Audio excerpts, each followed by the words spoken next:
मित्रांनो, स्वागत आहे आपलं सर्वांचं आजच्या एका नवीन व्हिडिओमध्ये। मी 3 ते 4 व्हिडिओ मित्रांनो या डीबीटी आधार सेडिंग स्टेटसच्या मुद्द्यावर टाकलेले आहे। पण आता मी तुम्हाला लाईव्ह प्रूफ दाखवत आहे की आधार सेडिंग चेंज झालेलं आहे।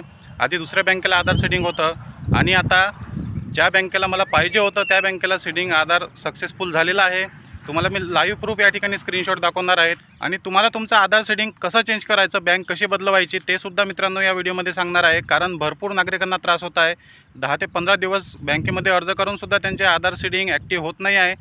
तर त्यासाठी मी सर्वात आधी तुम्हाला प्रूफ दाखवतो आणि 3 दिवसात, फक्त 3 दिवसात तुमची आधार सेडिंग कशी चेंज होईल ते सांगतो।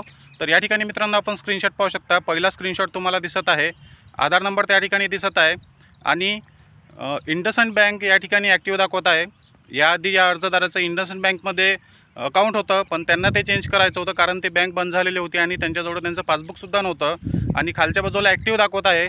त्यानंतर तुम्ही डेट पाहू शकता या ठिकाणी, ज्या वेळेला त्यांचं आधार सेडिंग हे इंडसइंड बँकेमध्ये ॲक्टिवेट झालं होतं तेव्हाची ही डेट आहे।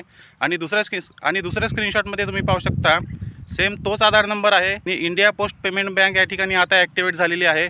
त्याचप्रमाणे खाली ॲक्टिवेशनची डेट तुम्हाला दिसत आहे 22/8/2024। आणि मित्रांनो, आणखी एक दुसरा स्क्रीनशॉट मी तुमच्यासोबत शेअर करत आहे जो NCPIच्या वेबसाईटवरून डाउनलोड केलेला आहे। त्या ठिकाणी सुद्धा आधार इनेबल आणि बँकेचे नाव दाखवत आहे, त्याचप्रमाणे आधार नंबर तुम्हाला दिसून येत आहे। तर अशा प्रकारे तुम्ही तुमचीसुद्धा बँक सेडिंग चेंज करू शकता किंवा तुमचं जर कोणत्याच बँकेमध्ये सेडिंग नसेल तर तुम्ही तुमची अकाउंटवर बँक सेडिंग ॲक्टिवेट करू शकता। तर ते कसं करायचं ऐकून घ्या। तर मित्रांनो, सर्वात शेवटचा उपाय उरलेला आहे नागरिकांसाठी इंडिया पोस्ट पेमेंट बँकचं अकाउंट उघडणे। कारण या अर्जदाराचं आधी इंडसइंड बँकमध्ये अकाउंट होतं, पण त्यांचं ते अकाउंट बंद होतं, त्यांच्याजवळ पासबुक वगैरे कोणताच रेकॉर्ड नव्हता।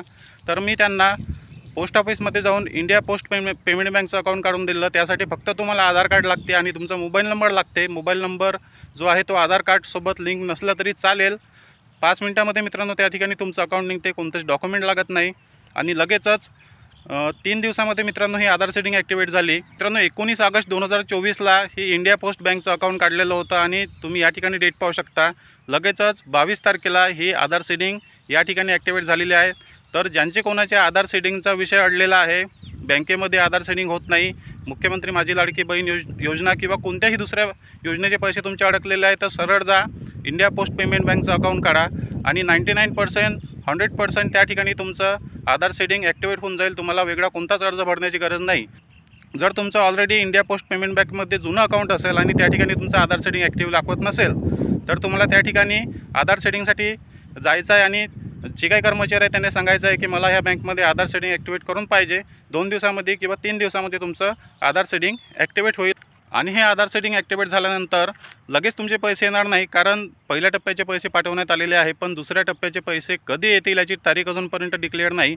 पण ते पैसे जे आहे ते आता 4,500 रुपये एकत्र येणार आहे, ज्या महिलांच्या खात्यामध्ये 3,000 रुपये जमा झाले नाही। तर जर तुम्ही इंडिया पोस्ट बँकचं अकाउंट काढलं आणि आधार सेडिंग ॲक्टिवेट केली तर तुमच्या खात्यामध्ये पुढल्या महिन्यात 4,500 रुपये जमा होणार आहे। तर अशा प्रकारे आता शेवटचा उपाय उरलेला आहे, इंडिया पोस्ट पेमेंट बँकचं अकाउंट काढा, आधार कार्डवर कोणतेच डॉक्युमेंट लागत नाही आणि लगेच तुमचं अकाउंट आधार सेडिंग ॲक्टिवेट करा। जर आपल्याला व्हिडिओ आवडला तर व्हिडिओला लाईक आणि चॅनलला सबस्क्राईब करायला विसरू नका। धन्यवाद।